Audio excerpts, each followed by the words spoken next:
Special thanks to Edward Blank, whose generosity makes this show possible. Bug gone, phone banished. We're ready. Banished. For as long as people have existed, we've needed advice. Starting all the way back in 1906, the editors of The Forward answered readers' requests for advice in a column called A Bintel Brief, meaning a bundle of letters.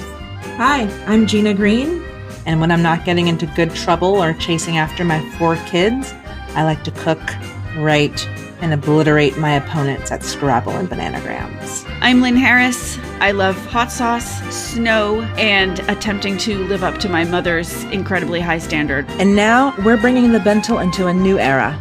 Welcome to A Bintel Brief, the podcast.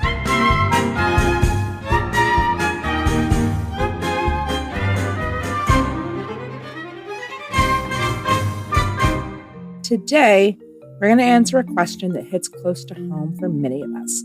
How do we deal with political divisiveness when it comes to our friends and family? Let's dive in. Dear Bintel, back in January, 2 of my siblings' kids made it clear to me that they had adopted a bunch of crazy right-wing conspiracies. I won't get into the details, but the upshot is that they're being radicalized. They're convinced that the government is going to take away their guns. I didn't even know they had guns. And they believe that they're going to have to defend themselves against Democrats who will either put them in re-education camps or simply murder them. And since they know my politics, I'm now ant-enemy. I don't think I've failed them. For various reasons, they were ripe for this crap, but I've tried hard to be there for them all their lives, and I'm trying to maintain some kind of connection with them if they ever decide to climb out of this hole.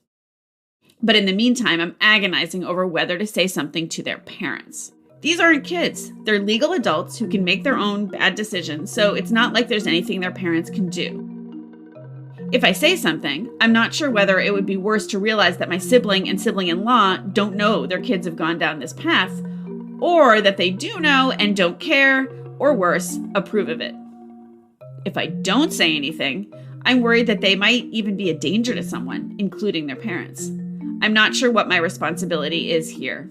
What should I do? Thanks, ant-enemy. I feel lucky I haven't had to deal with this directly in my family at all. I have a bubble of, a long line on one side at least of Jewish socialists who were, and this stuff just really hasn't come up. And on my dad's side, it's come up a little bit. But only politely, and we just do not discuss. Same. Yeah. I have not encountered this personally. I, like everyone else, has read the accounts of people who have lost friends, lost family members, do not speak to them anymore over political divisions. And I'll also say that, I think calling some of these divisions political is diminishing the gravity of some of these beliefs that are out there. These are not disputes over policy. Right. There are accusations of actual sorcery. I mean, guns, re-education, and murder. This is really about they're coming to kill you. I think there's a lot in here that we can kind of pull out, relate to, opine on in terms of how families work. She noted that the kids are adults. They're legal adults who can make their own bad decisions. But I got to say, after I thought about it for a minute, I was like, well, are they 18 or are they 28? Because I feel like that's a difference to me. Their age, that's important for a number of different reasons. And so I was wondering about that. And I actually said, do they even have guns? Does she know if they have guns or not? Because we know, there are a lot of old dudes who don't have, a uterus, but are really scared, talking about abortion all the time. So maybe they don't even have guns. How dangerous are they actually? Are they really a danger or a threat to others? A bunch of things were popping through my head, and I'm curious what you were thinking. I think I responded most to where ant-enemy says, I'm trying to maintain some kind of connection with them. And she does say, I'm trying to maintain some kind of connection with them if they ever decide to come out of this hole. But I my hunch is that she just means that at all. You know, I'm trying to maintain some kind of connection with them. They're family. And I'm interested that talking to the parents is the path. Everything in her letter is about the kids, but then her question is about what to tell the parents. And so I'm wondering, what does she think the parents will do? Like, why does she feel the need to tell the parents if her main priority is maintaining some sort of connection with the kids and being able to be there for them? What's her theory of change when it comes to telling the parents? Like, what comes of that? And I can't figure that out, except that maybe it's that danger to themselves or someone else or their parents, that danger question. I don't know what level of danger is here. And does she think that their ideas are dangerous? And where will that go? Like, do they have kids? How will these ideas of like literally being afraid that like you and I are going to murder them, like what will that drive them to do? Yes, of course, ideas are dangerous. Actions are dangerous.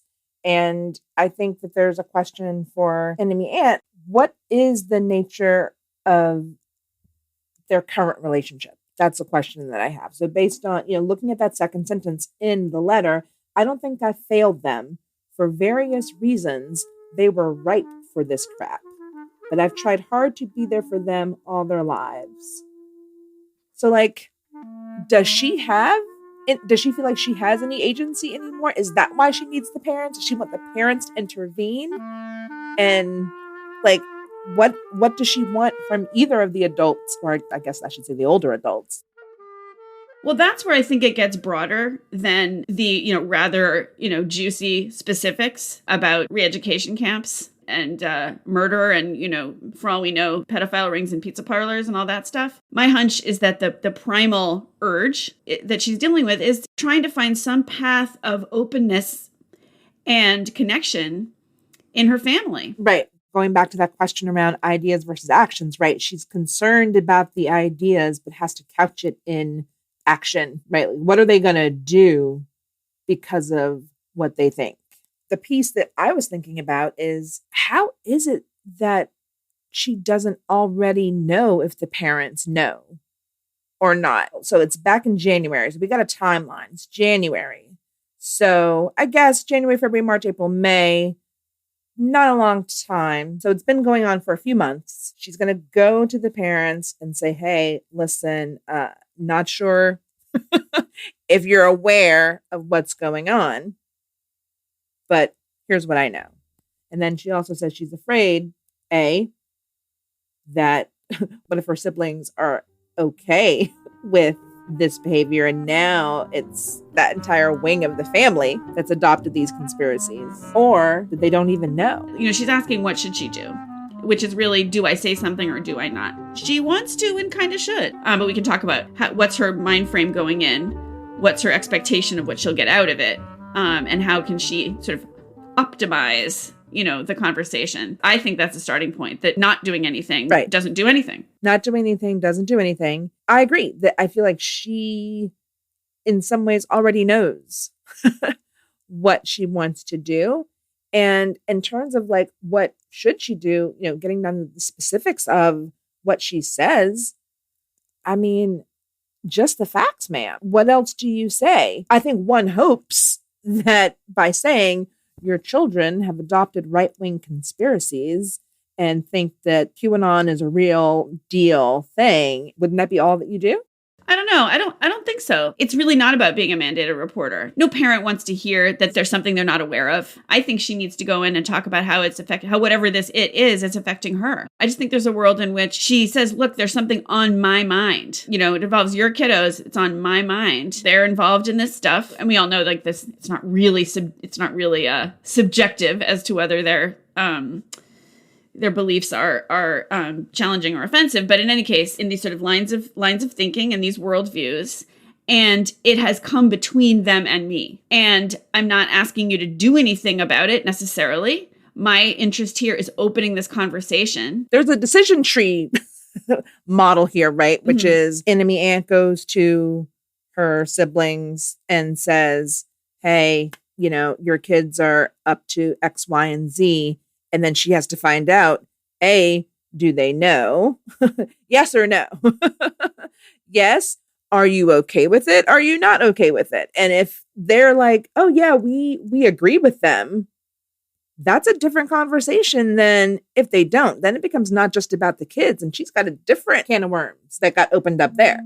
Just talking about the kids, I think that she does have an ask of them, which is you should talk to them, like assuming that they don't already know and assuming that they're not in support. Those two assumptions, then enemy aunt is probably going to ask how things are going. That's right. And I think there's also a meta level of like, we already know we're not going to change their minds. Like no one, right? Number one. And number two, at the end of the day, you can't really make anyone do anything, right? So I think she has to be prepared. She can definitely say that, but she has to be prepared, as you said, with the decision tree for all eventualities. I think her goal is maintaining a connection with her family, maintaining a relationship. And her question at all times, I think, her touchstone question should be, what do I need to do to maintain a relationship with these people? Is there a line past which I won't go? But what do I need to do to maintain a relationship? And part of maintaining a relationship is not leaving things unsaid that could at least get you somewhere. And I think, that's all there is about, relationships in the world. In relationships, what we do is we just keep finding out more and more about people's flaws and our challenges that we face in maintaining the relationships with them and figuring out how do we navigate and negotiate each of those things. At the end of the day, that's what it's about. And I think her goal is to open up the conversation at all and then to get the information she needs that will allow her to figure out how she's going to navigate, because she can't control anybody else. Exactly. I was going to say that this is like really unfortunate but out of her hands.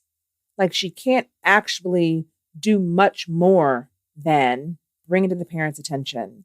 And I suppose, you think about folks who have been de-radicalized. Like if you want to take it to the next step of like, what does it look like for her and her siblings to actually perform an intervention with them and begin like, what does that look like? When you think about Derek Black, right? The famous son of white supremacist himself. And what happened to him is, months, years, I think, of Shabbat dinners with other Jewish students and like lots of conversation and exposure to ideas. And that is heavy duty, long-term, high-intensity work. And I'm curious if she's, thinking about what the next step would be. Like after the conversation, do they want to take more active measures and introducing like how to bring in other content? There are other programs that exist out there.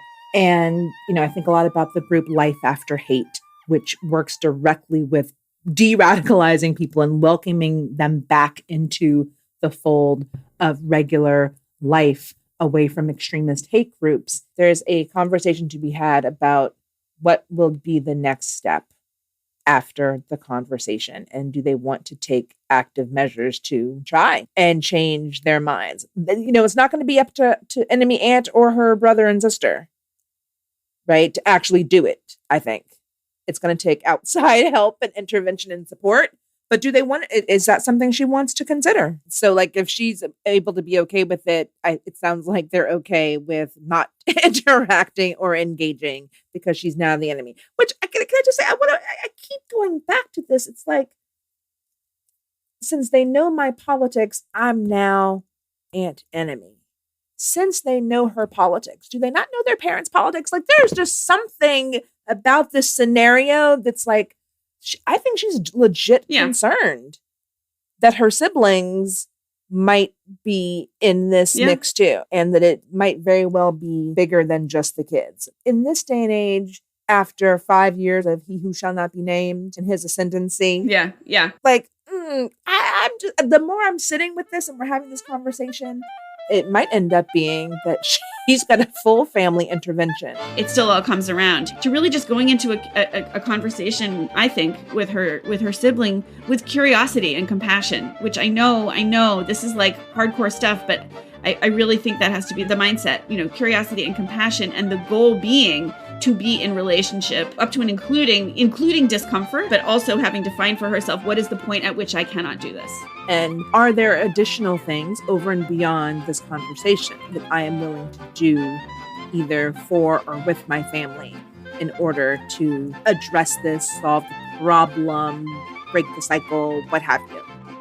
Right. A year of Shabbat dinners, whatever it is. And I think that's a question that she should be thinking about beforehand, to our earlier point that there's a lot of different options. And I think it's important for her to do some thinking about all of the scenarios, because this is a big deal. Yeah. We think you should do it. We're behind you. This sounds sad and maddening and hard. We hope there is a turning point down the road for the adult kids. And if there's not, we at least hope that there is some sort of path, even if it's a narrow one, that you can forge at least with your sibling, if not with all of them in some way. Aunt Enemy, let us know how it goes when you call your brother, call your sister, and have the conversation about their kids. We want to hear.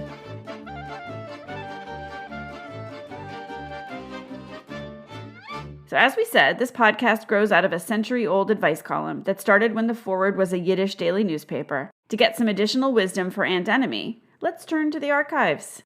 We want to bring into the conversation Hannah Pollack, the Forward's archivist. Hannah, hello. So nice to see you. Hi, yeah, it's really an honor and a pleasure. So a man wrote into the Forward about his troubles with his wife, who could not stop compulsively going to play bingo. So this is June 1969, and the Forward gives a little précis at the top. A Leser schreibt wegen die Freuen, was verschwenden Zeit und Geld beim Spielen Bingo.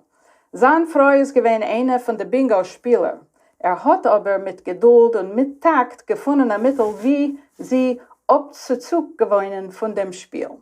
So a reader wrote in about women wasting time and money playing bingo. Specifically, his wife is one of the bingo players, but with some patience and tact, he found a way to distance her from the game. Here he talks about what it's like for him to witness her compulsion over the game. I can tell you that her passion for that devilish game nearly ruined me. I struggled with the problem and sought out various ways to wrench her from these bingo games, but nothing worked. My wife was entranced, and there was no pastime she loved more than bingo games. This went on for some time, so I talked to my wife, and I tried to convince her that she was ruining herself and me along with her. I begged her to stop playing and stop attending those games that seemed like going to a lunatic asylum. There was such madness there, and such a tumult in that smoke-filled hall you could choke. There's the waiting the whole night for that right number to be called, and then the disappointment when you lose. And those couple of dollars lost as well, they add up when you're playing nightly. No good could come of this. Wow. I loved his description of what it was like for him to walk into the bingo hall. Me too. When he said, "There's madness here." I mean, is it so? The is tumult it exactly? Is it wrong? And the smoke-filled rooms. I know. Is it wrong that his description of the bingo hall made me want to play bingo? I know. It's like, where was I in June 1969? Totally right. I was just doing a little bit of back research on this, and it seems that historically, churches and synagogues were really struggling with this. They were trying to decide if they were going to fundraise. It was a great fundraiser, right? Were they going to submit right to this madness that the public wasn't. The lure of gambling. Wow. Yes. Yeah. The addiction, the smoke. The risk. Bingo husband is very interesting. He has a way with words, and I really wanted to go to that bingo hall. I agree with you, Len. Me too. Bingo almond. The bingo almond, we would say in Yiddish. The almond, the widow. Oh, that's good. So here he says, my wife listened to what I was saying, and replied that I was actually right. And she kept on playing bingo.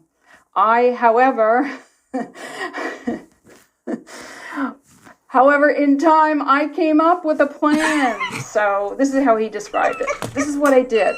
Once in the evening, when we finished our dinner, I grabbed the Yiddish paper and found something interesting to read out loud to her, and she enjoyed it. This worked to keep her from going out to play bingo once or twice. Another few times, she ignored me and couldn't resist going out to play. I pretended not to notice and kept on reading out loud to her nightly from the paper, from a Yiddish book, and eventually she came around. I read her short stories, novels, and eventually she got so excited by it, she brought her bingo playing friends home to listen. And this way, she completely gave up playing bingo, and 2 of her friends did so as well with their grateful husbands. So here's what's interesting. This guy then goes to explain, I am imagining, a weeks-long process of essentially distracting his wife from her compulsion. But one of the things that we know to do with people who are overcome by conspiracy theories is ask them, what are you missing? What's not there? And there may have been something not there for Bingo Couple that with him reading to her every night brought that thing back. Whatever it is fascinating that it wasn't thrills and risk she was seeking. It was some other kind of connection, and she got it. And his instincts were that whatever she was missing, he could fill by reading to her. Right. And that, could I segue just a second? Because that brings me also to the idea of how the Bintel responded. So if you'll allow me. Okay.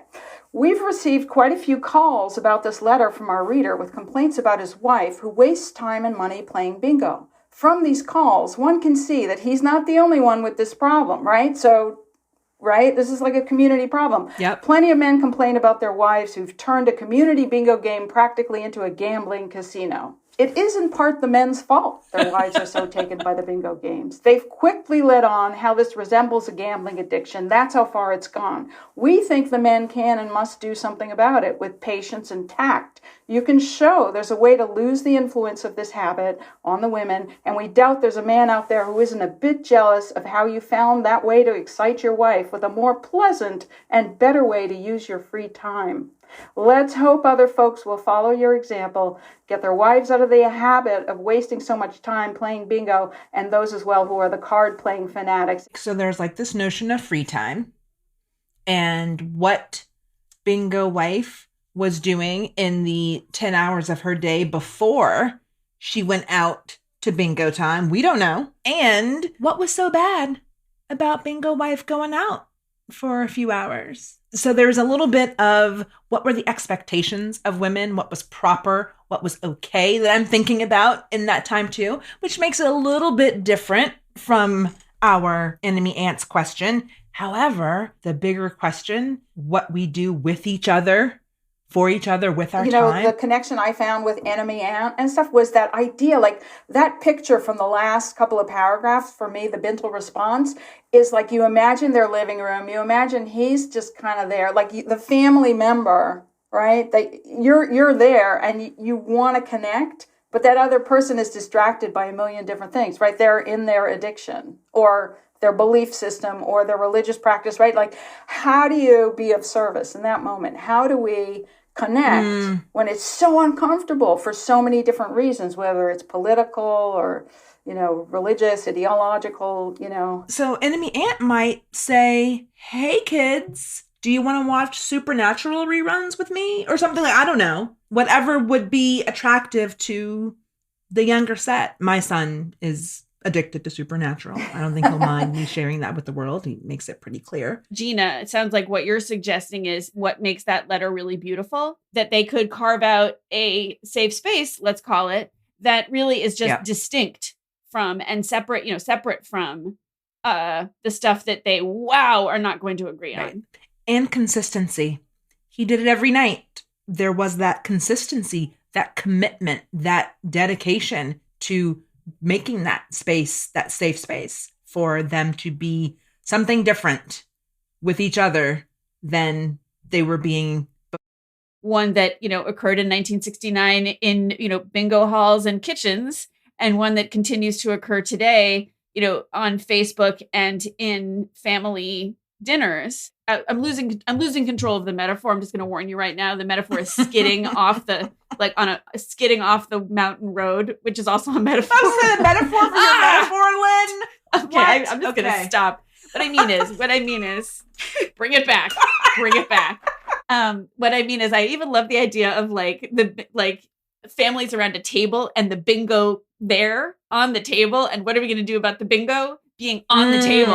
I guess what I love too for me is the smoky, that scene he drew that we all loved of, the smoky hall, the madness, the waiting for your number to be called, right? That works on both ends. Like for me, it feels like maybe crossing the Rubicon to have a discussion or not have a discussion, but just to like share space, right? That term, like just to hold space together with somebody who I feel that their conspiracy idea is going to kill me at some point, right? We're all in a smoky, uncomfortable hall. So how do we cross that Rubicon? So bingo in this situation is a metaphor for now. Bingo's also not a threat to someone's life and well-being in the same way that we're seeing some modern era conspiracy theories. So I do think that is something to be said when we're like tossing around our metaphors, and they're great, y'all. They're great. The metaphor of the smoky hall at least introduces the notion of discomfort, and it's exhausting. And so I don't think the compassion is about sides. Right. There are no sides to compassion. Exactly. Bingo. But I did a little back research on bingo too, very little, but I learned that, for instance, it was actually originally a European game and the word you screamed out was Beano. But one night they were playing it in America, and the woman who was winning, this is like in its early stages, was so excited, she just yelled out, I can't remember the word, bingo! And the inventor of the game, or the person who brought it to America, was a Polish Jewish immigrant named Lo. And he was like, oh, bingo. That's the name. Wow. It's better than Beano. Or as my friend Chris used to say in college, Beano for, I never thought I'd have the chance to use that in this podcast. I had no idea that would ever come up. This is such a blessing. Glad that we could bring that to you, Lynn. I'm just glad to know that Beano wasn't his name-o. Oh my gosh. Hannah, it was great to have you. Loved it. So illuminating. Honestly, thank you. Thank you. It was a thrill to be here. That's it for this episode. And if you liked what you heard, we're going to be answering your questions and queries and requests for advice every week. But you got to send them to us. We can't answer them if we don't have them. So give us the tea, all the details, all the info that you feel comfortable sharing. Don't hold back. We can edit, and you don't have to. So please send us your questions to bintel@forward.com. That's BINTEL @forward.com. Or even better, call us and leave us a voicemail. 201-540-9728. One more time. 201-540-9728. This podcast is a product of The Forward. Our editor-in-chief is Jody Rudoran, and our CEO and publisher is Rachel Fishman-Feddersen. This show is produced by Wonder Media Network, and our producer is Ira Simonson. Our production assistant is Carmen Borga Carrillo. Our executive producer is Jenny Kaplan. Special thanks again to Edward Blank, whose generosity makes this show possible.